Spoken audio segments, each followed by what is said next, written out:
నమస్తే, నేను మీ సతీష్. విజయసాయిరెడ్డి పైన ఫైర్ అయిన జగన్మోహన్ రెడ్డి. ఇదే ప్రస్తుతం ఏపీ రాజకీయ వర్గాల్లో చాలా విస్తృతంగా జరుగుతున్నటువంటి చర్చ. మరి ఈ రకమైనటువంటి చర్చకు కారణాలు ఏమిటి, అలాగే ఈ రకమైనటువంటి ప్రచారంలో వాస్తవం ఎంత అనేటువంటి అంశాలు మనతో చర్చించేందుకు సీనియర్ జర్నలిస్ట్ దుర్గాకుమార్ గారు ఉన్నారు. సార్ నమస్కారం. నమస్తే సతీష్ గారు, మన వీక్షకులు కూడా నమస్కారం. సార్, ముఖ్యంగా వైఎస్ఆర్ కాంగ్రెస్ పార్టీలో చూస్తే జగన్మోహన్ రెడ్డి గారు పార్టీకి A1 అంటే నెంబర్ 1గా ఉంటే, నెంబర్ 2 విజయసాయి రెడ్డిగా మొన్నటి వరకు ఉండేవాళ్ళు. ఇప్పుడు ఏదో పక్కకు పెడితే ఇప్పుడు ఢిల్లీ స్థాయిలో కూడా చూస్తే ముఖ్యమంత్రి గారు జగన్మోహన్ రెడ్డి ఢిల్లీ వెళ్ళాడంటే ఆ పార్టీకి సంబంధించి అక్కడైతే ఆయనే నెంబర్ 1, నెంబర్ 2 విజయసాయి రెడ్డే. మరి అక్కడ వరకైనా సరే, మరి అలాంటి నెంబర్ 2 మీద నెంబర్ 1 ఫైర్ అయ్యారు, దాదాపు ఏకంగా కొట్టేటువంటి పరిస్థితుల దాకా వెళ్ళిపోయారు అంటూ ఒక చర్చ కానీ ఒక ప్రచారం కానీ జరుగుతుంది. నిజంగా ఆ పరిస్థితులు ఏమైనా ఏర్పడ్డాయా? అలాంటి వాటికి అవకాశాలు ఏమైనా ఉన్నాయా? ఉంటే ఏమిటి కారణాలు అయి ఉండొచ్చు? ఒకటి సతీష్ గారు, ఎవరైనా ఏ రాజకీయ పార్టీలో అయినా సరే, ఏ సంస్థలోనైనా సరే, నెంబర్ 1గా ఉన్న వ్యక్తి నెంబర్ 2కి అనేక బాధ్యతలు అప్పగిస్తారు. ఏ సంస్థల్లో, వ్యవస్థల్లో 99 చేసి 100ది విఫలమైతే కూడా ఆ 100వ దానికి బలిపశువు అయితే కాక తప్పదు. ఖచ్చితంగా అవుతారు కదండి. అది ఎవరైనా ఒప్పుకునే విషయమే కాదా? అవునవును. అది ఈ సూత్రం ఎక్కడైనా వర్తిస్తుంది సతీష్ గారు.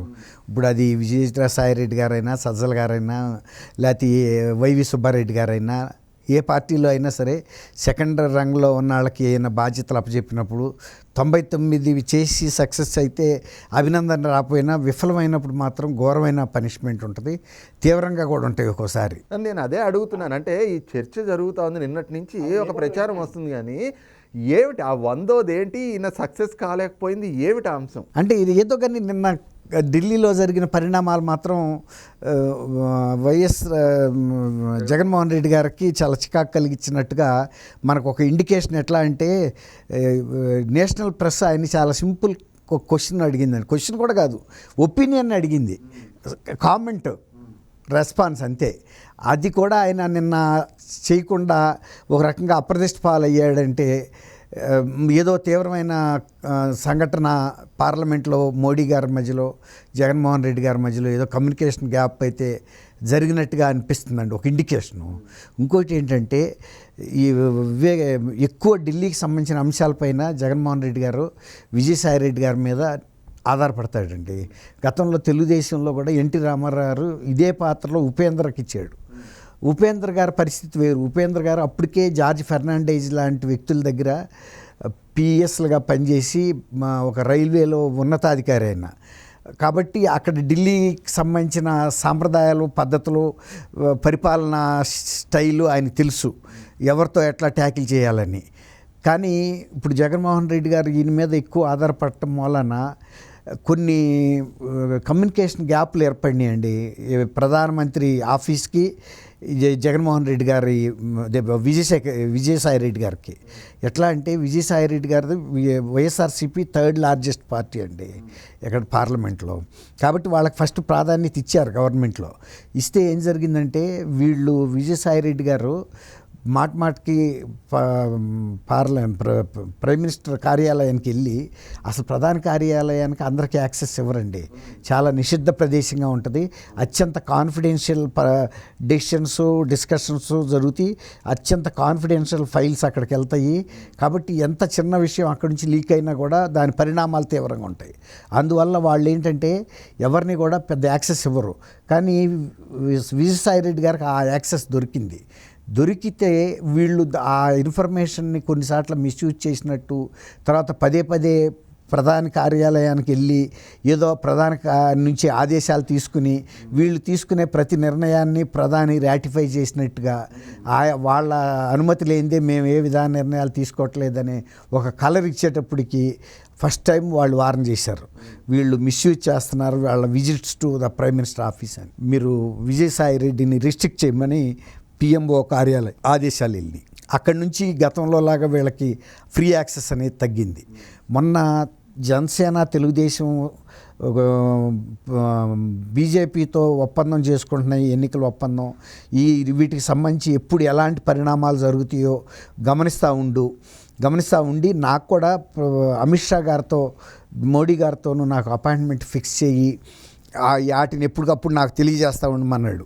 వీలున్నంతవరకు ఈ పొత్తు కుదరకుండా చేయటంలో ఈయన ఏదన్నా ఒక రోల్ కూడా ప్లే చేయమని చెప్పినట్టుగా అనిపిస్తుంది ఢిల్లీలో జరుగుతుంది. అవును, ఈ అపాయింట్మెంట్లకు సంబంధించి చూస్తే ఆల్మోస్ట్ 10 రోజుల క్రితం ఏది అసెంబ్లీ సెషన్స్ కంటే ముందే అపాయింట్మెంట్లకు సంబంధించి ఇది కావాల్సి ఉంది, ఈయన ఢిల్లీ వెళ్లాల్సిన పరిస్థితులు ఉన్నాయి.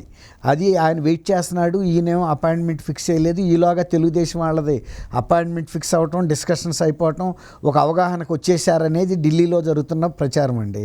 ఆ తర్వాత కూడా అమిత్ షా గారు కానీ చంద్రబాబు నాయుడు గారు కానీ ఇప్పుడే తొందరపడి వాటి మీద ఏం వ్యాఖ్యానాలు కూడా బయటికి చేయలేదు.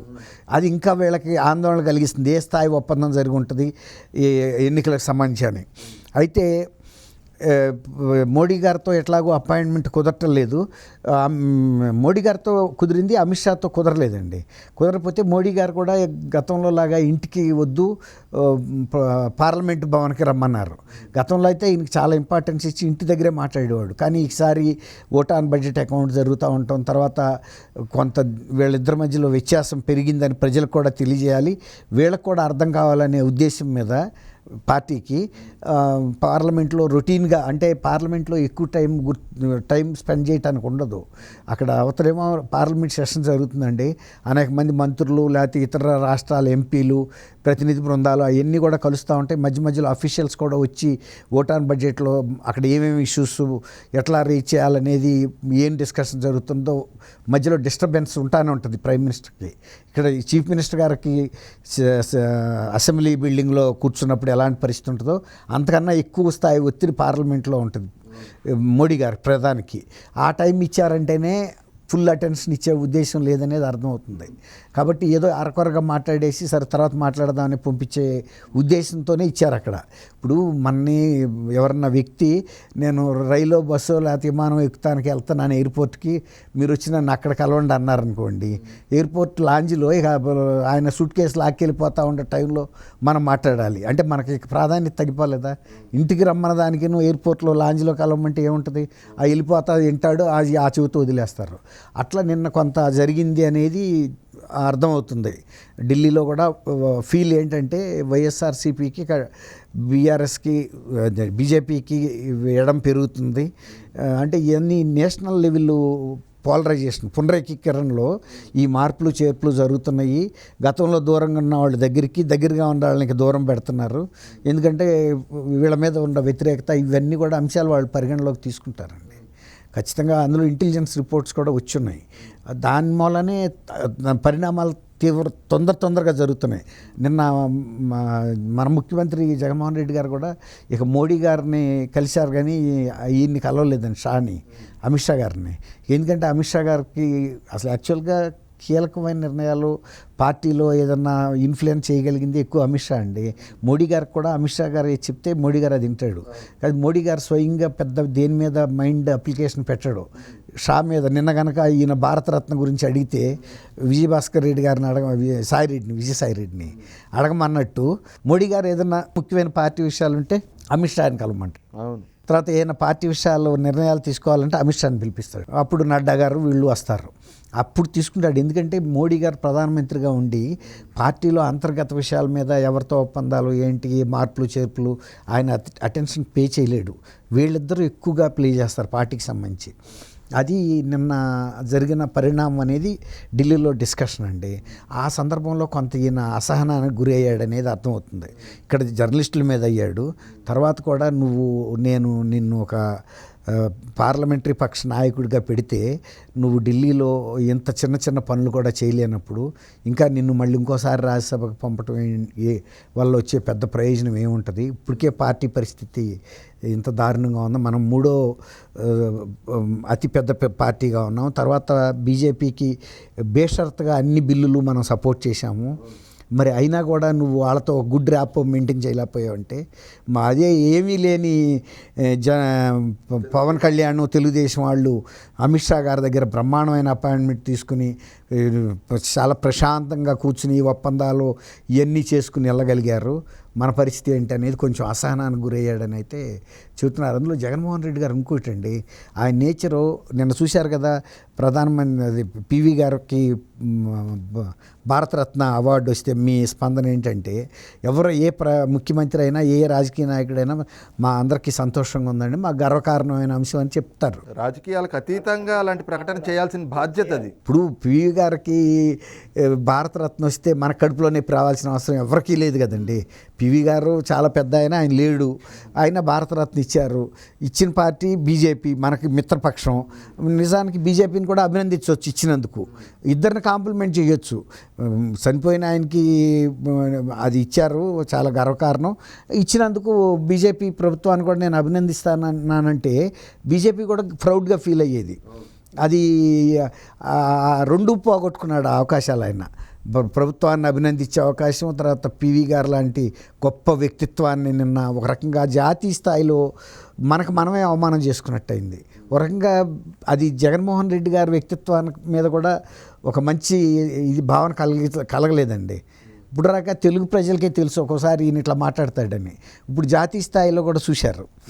అది కొంచెం వ్యూహాత్మకంగా నాకు కరెక్ట్ కాదనిపిస్తుంది. రైట్, ఇది చూస్తున్నాం కదా, ఏపీ రాజకీయాల్లో శరవేగంగా మారుతున్నటువంటి రాజకీయ పరిణామాలు మాత్రం జగన్మోహన్ రెడ్డిలో అసహనాన్ని పెంచుతూ ఉన్నాయి. ఈ క్రమంలోనే ఏదైతే భారతీయ జనతా పార్టీ ఏదైతే తెలుగుదేశం జనసేనలో పొత్తులోకి కలవబోతోంది అనేటువంటి ఒక సంకేతాలు వస్తూ ఉన్నాయో, ఆ పొత్తు పొడవకుండా జగన్మోహన్ రెడ్డి తాను చేద్దామనుకున్నటువంటి కుట్ర ప్రయత్నాలకి బాధ్యతల్ని విజయసాయి రెడ్డి మీద పెట్టి అమిత్ షా అపాయింట్మెంట్ కోరితే అపాయింట్మెంట్ కూడా సంపాదించలేకపోవటం, అలాగే నరేంద్ర మోడీతోటి అంటే కేంద్రంలో ఉన్నటువంటి భారతీయ జనతా పార్టీ పెద్దలతోటి సఖ్యత సరిగ్గా